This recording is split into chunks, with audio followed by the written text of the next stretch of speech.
ఇంకొక విషయం ఏంటంటే ఈయన చాలా సార్లు బడాబాయ్ చోటాబాయ్ అంటుంటాడు.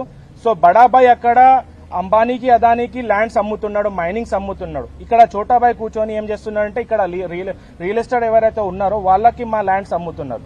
సో ఇలాంటి ఏదైతే దురుద్దేశం ఏదైతే మా గవర్నమెంట్కి ఉందో దానికి యావత్తు మొత్తం మా స్టూడెంట్స్ కమ్యూనిటీ దీనికి అగేన్స్ట్ గా మాట్లాడుతుంది, అగేన్స్ట్ గా ప్రొటెస్ట్ చేస్తుంది.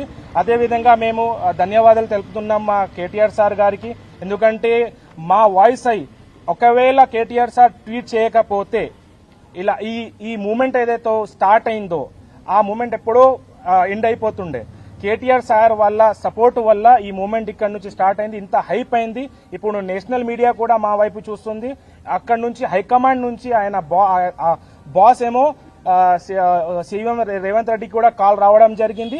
బ్యాక్ ఫుట్ కి అవుతున్నారు. ఇప్పుడు మా లెటర్స్ ఏదైతే కలెక్టర్ నుంచి అందుతున్నాయో దాంట్లో లాంగ్వేజ్ కూడా మారిపోయింది. వాళ్ళు కొంచెం బ్యాక్ ఫుట్ కి వచ్చారు. Just because of KTR sir. We're very thankful to KCR sir and entire his team. Thank you.